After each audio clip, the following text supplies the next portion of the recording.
नमस्कार, मराठी मंडळीवर तुमच्या सगळ्यांचं स्वागत आहे। शरद पवार महाराष्ट्रात 10 लोकसभा जागा लढवत आहेत। त्यापैकी कोणत्या जागेंवर पवारांची तुतारी वाजणार आणि कोणत्या मतदारसंघात बत्ती गुल होणार, सोबतच बघणार आहोत बारामती, शिरूर, सातारा आणि नगर सारख्या पवारांसाठी अतिशय महत्त्वाच्या आणि प्रतिष्ठेच्या असलेल्या जागांवर लोकसभा मतदारसंघामध्ये पवारांची काय स्थिती आहे, त्या जागेवर पवारांचा उमेदवार निवडून येणार की शरद पवार पराभूत होणार। चला तर सुरुवात करूया वर्ध्यापासून। वर्धा हा लोकसभा मतदारसंघ भाजपकडे असून रामदास तडस हे इथले विद्यमान खासदार आहेत। मात्र राष्ट्रवादी काँग्रेसच्या अमर काळे यांनी त्यांना यावेळी जोरदार आव्हान दिलंय। या मतदारसंघात कुणबी आणि तेली समाजाचं असलेलं प्राबल्य पाहून राष्ट्रवादी काँग्रेसनं अमर काळे यांना उमेदवारी दिली होती। रामदास तडस यांनी 2 वेळा खासदारकी भोगल्यानंतरही मतदारसंघाचा विकास केला नाही असा आरोप त्यांच्यावर झाला। मात्र दुसरीकडे काँग्रेस पक्षाचे निष्ठावंत अशी ओळख असलेले अमर काळे यांना राष्ट्रवादीकडून निवडणूक लढवावी लागली। मात्र रामदास तडस यांचा असलेला जनसंपर्क आणि त्यांच्याविषयी लोकांमध्ये असलेली प्रतिमा त्यांना यावेळी काठावरचं बहुमत मिळवून देण्याची शक्यता आहे। म्हणजेच अमर काळे या ठिकाणी पराभूत होतील आणि भाजपचे रामदास तडस या ठिकाणी निवडून येतील अशी शक्यता वर्तवली जात आहे। वर्ध्यामध्ये पवारांची तुतारी काही वाजणार नाही अशी शक्यता वर्तवली जात आहे।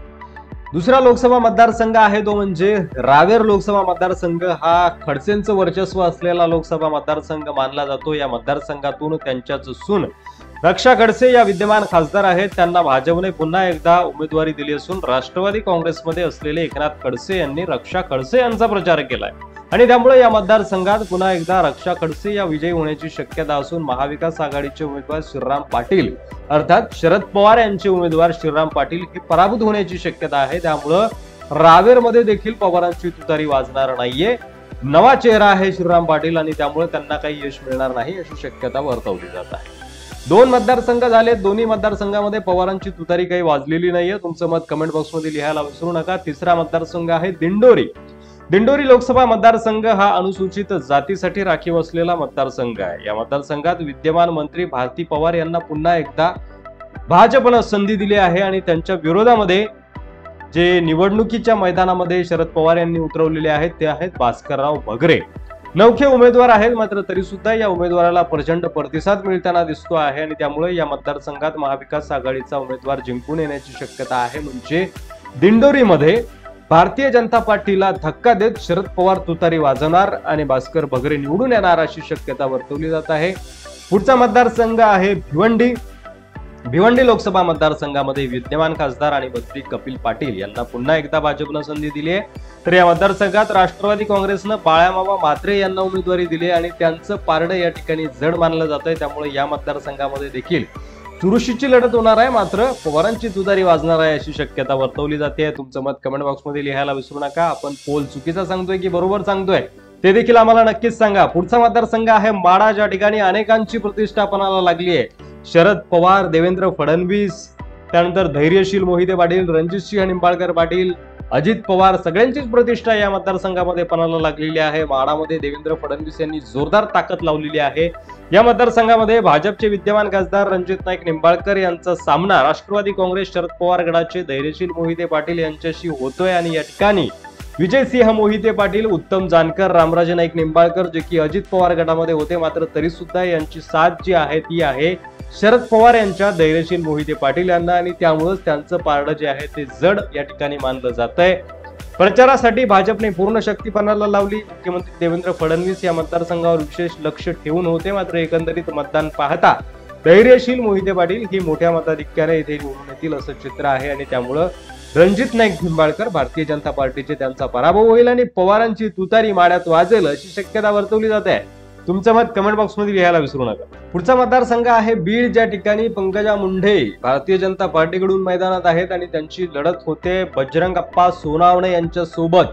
पंकजा मुंडे यांच्यासोबत यावेळी देवेंद्र फडणवीस यांची ताकद देखील आहे, धनंजय मुंडे यांची ताकद देखील आहे। जातीय समीकरण मोठ्या प्रमाणात चालतात बीडमध्ये आणि त्यामुळं धनगर असेल, ओबीसी असेल यांची जी मतं आहेत ती पंकजा मुंडे यांना या ठिकाणी पडतील असं बोललं जात आहे।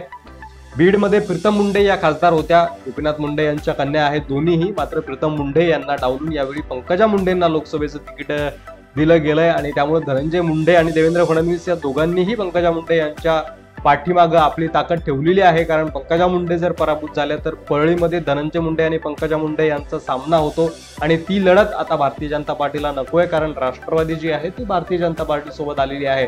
परळीची जी पंकजा मुंडे यांची आमदारकीची जागा होती ती धनंजय मुंडे यांच्यासाठी मोकळी हवी आहे राष्ट्रवादीला. त्यामुळे धनंजय मुंडेंनी देखील पूर्ण ताकदीनिशी पंकजा मुंडेंचा प्रचार केलाय आणि त्या या ठिकाणी जिंकून येतील. जास्त मताधिक्याने येणार नाहीत अशी शक्यता आहे, मात्र पंकजा मुंडे जिंकतील असं बोललं जात आहे आणि त्यामुळे या ठिकाणी शरद पवार गटाचे बजरंग सोनावणे यांचा पराभव होईल असं बोललं जात आहे आणि या मतदारसंघामध्ये काही पवारांची तुतारी वाजणार नाही अशी शक्यता आहे. तुम्हाला काय वाटतंय ते कमेंट बॉक्समधून आम्हाला नक्की सांगा. आमचा पोल चुकतोय की बरोबर आहे ते देखील सांगा. पुढचा मतदारसंघ आहे नगर, ज्या ठिकाणी अतिशय अटीतटीचा सामना आहे सुजय विखे पाटील आणि निलेश लंके यांच्यामध्ये. निलेश लंके यांचा ग्राउंड लेवलवर संपर्क अतिशय दांडगा आहे. सुजय विखे त्या ठिकाणी कुठेतरी कमी पडले असं बोललं जात आहे. त्यासोबतच गेल्या 3 टर्म पासून त्या ठिकाणी भारतीय जनता पार्टीचं वर्चस्व आहे नगरवरती, विखेंचं वर्चस्व आहे. विखेंना कुठेतरी कंटाळलेली आहे जनता असं देखील बोललं जात आहे. आणि कोरोना काळात निलेश लंके यांनी केलेलं काम, त्यांची लोकप्रियता आणि शरद पवार यांची भावनिक साथ आणि पवारांसोबत असलेली सहानुभूती यामुळे त्या ठिकाणी निलेश लंके विजयी होतील असं बोललं जात आहे. नगरमध्ये भारतीय जनता पार्टीला धक्का देत शरद पवार तुतारी वाजवणार अशी शक्यता वर्तवली जात आहे.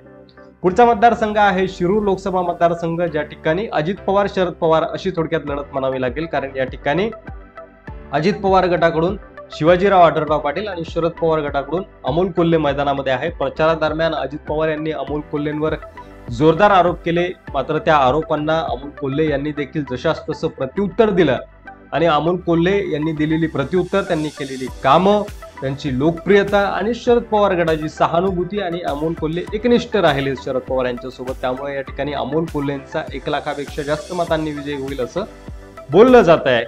पुढचा लोकसभा मतदारसंघ आहे सातारा, ज्या ठिकाणी राष्ट्रवादीची जी ताकद आहे ती अतिशय मजबूत मानली जाते. उदयनराजे भोसले हे भारतीय जनता पार्टीकडून आणि शशिकांत शिंदे हे शरद पवार गटाकडून मैदानामध्ये आहेत.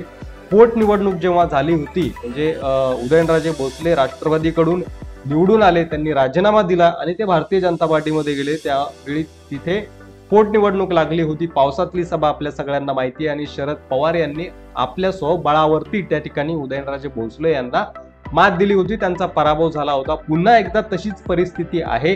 सहानुभूतीची लाट जी आहे ती शरद पवार यांच्या बाजूने आहे आणि त्या ठिकाणी त्यामुळं नरेंद्र मोदी आले, देवेंद्र फडणवीस यांनी आपली ताकद लावली आहे उदयनराजे भोसले यांच्यासाठी. मात्र तरी सुद्धा त्या ठिकाणी शरद पवार यांचा विजय होईल. शरद पवार गटाचे शशिकांत शिंदे यांचा विजय होईल असं बोललं जात आहे आणि साताऱ्यामध्ये पवारांची तुतारी वाजेल अशी शक्यता वर्तवली जात आहे. यावर तुमचं मत कमेंट बॉक्समध्ये लिहायला विसरू नका. पुढचा मतदारसंघ आहे अतिशय प्रतिष्ठेचा शरद पवार यांच्यासाठी देखील आणि अजित पवार यांच्यासाठी देखील, तो म्हणजे बारामती. बारामतीमध्ये सुनेत्रा पवार आणि सुप्रिया सुळे यांच्यामध्ये लढत होते. दोन्हीही गटाकडून जोरदार प्रचार केला गेला, मात्र या ठिकाणी सहानुभूती जी आहे ती शरद पवार यांच्या बाजूने जास्त आहे आणि त्यामुळं जास्त मतांनी नाही, मात्र तरी सुद्धा सुप्रिया सुळे यांचाच विजय होईल आणि बारामती हा आपला गड राखण्यामध्ये शरद पवार यशस्वी होतील. सुप्रिया सुळे यांचा विजय होईल. बारामतीत पवारांची तुतारी वाजेल अशी शक्यता वर्तवली जात आहे. अजित पवार यांचा त्या ठिकाणी पराभव होईल. सुनेत्रा पवार यांचा पराभव होईल अशी शक्यता वर्तवली जात आहे. यावर देखील तुमचं मत कमेंट बॉक्समध्ये लिहायला विसरू नका. 3 जागेंवरती शरद पवार यांच्या उमेदवारांचा पराभव होतोय तर 7 जागेंवरती विजय होतोय असा हा एकंदरीत पोल होता. कसा वाटला तुम्हाला हा पोल, यावर तुमचं मत कमेंट बॉक्समध्ये लिहायला विसरू नका. कुठे चुकलाय, कुठे बरोबर आहे तेही आम्हाला आवर्जून सांगा आणि असेच व्हिडिओ पाहत राहण्यासाठी आपल्या चॅनलवर नवीन असाल तर सबस्क्राईब करा. व्हिडिओ जास्तीत जास्त शेअर करा. पुन्हा भेटू पुढच्या व्हिडिओमध्ये. तोपर्यंत रजा घेतो. धन्यवाद. जय महाराष्ट्र.